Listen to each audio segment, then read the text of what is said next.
अस्सलामुअलैकुम नाजरीन, ड्रामा से माहिर की नेक्स्ट एपिसोड में आप देखेंगे हबीब और राहिला दोनों ही नौटंकी के हीरो तो हैं ही, मगर अपने मफादात की खातिर अब दोनों ही मिल चुके हैं। वो प्लानिंग कर चुके हैं कि कल की मीटिंग में फाखिर और समीना को नहीं जाने देना। अब जब सुबह नाश्ते पर सभी एक ही जगह जमा होते हैं तो एनी समीना बेगम से फाखिर की पढ़ाई के मुतालिक बात करती है। बड़ी अम्मी, मैं चाहती हूँ फाखिर अपनी पढ़ाई कंटिन्यू करे और ये भी यही चाहता है। अब समीना बेगम जैसे कैसे करके मान जाएंगी, मगर उन्हें ऑफिस की फिक्र भी होगी और आज तो वैसे भी उन्हें खास तौर पर फिक्र होती है क्योंकि एक मीटिंग अरेंज है जिनके लिए उन्हें यहाँ से जल्द से जल्द जाना है। मगर उस वक्त हबीब के कहने पर राहिला फिर चाल चलती है इन्हें रोकने के लिए। वो उसी वक्त फर्श पर तेल गिरा देती है और छुप जाती है। एनी जैसे समीना बेगम से बात करने लगी तो उसी वक्त घिर जाती है। ये मंजर अपने सामने देखकर तो समीना बेगम का मुंह खुले का खुला रह गया। फौरन से दौड़कर उसके पास आती हैं, मगर तब तक उसे घिरने से बचा नहीं पाई।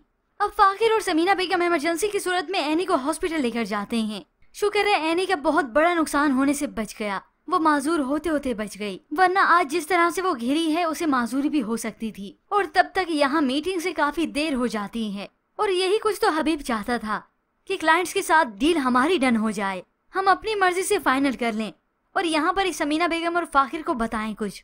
अब जब परेशानी के आलम में फाखिर और समीना बेगम वहाँ ऑफिस जाते हैं तब तक ये हबीब और मैनेजर इंतजार ही कर रहा था और फिर वो अपना ड्रामा रचाएंगे कि हमने तो पूरी कोशिश की मगर आपने बहुत देर कर दी आने में। और यहाँ पर एनी जिसके साथ ये सब कुछ हुआ उसे मालूम हो गया कि ये किसी की साजिश थी। इससे पहले तो वहाँ पर तेल नहीं आया था।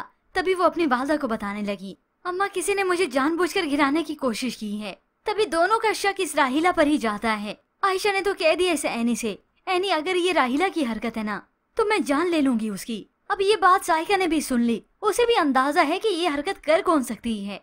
तभी हबीब आया तो उस पर गरजने लगी, समझा लो अपनी बीवी को हबीब, इसने आज तेल गिरा के एनी का माजूर करने की साजिश की है।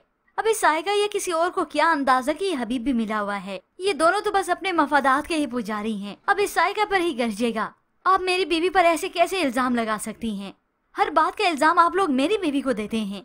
वो अपना ऐसा तैश और ऐसा गुस्सा दिखाएगा कि फिर कभी कोई इससे कोई बात ही नहीं करेगा इसकी और इसकी बीवी के मुतालिक। और इस सब में इस हबीब का ही बस फायदा है। बिजनेस तो ये अपने पूरे कब्जे में करके ही रहेगा। आखिर समीना भाभी इस हबीब के हवाले ही बिजनेस करने को तैयार हो जाएंगी, नहीं भी करेंगे तो ये बिजनेस से अपना फायदा उठाता रहेगा और इस बिजनेस के मैनेजर खावर के थ्रू बताता रहेगा कि हमें तो बस लॉस ही होता रहा। अब व्यूअर्स जो कुछ भी है, चाहे जो मामलात भी हैं, सारी घूम फिर कर बात इसी एनी पे ही आती है।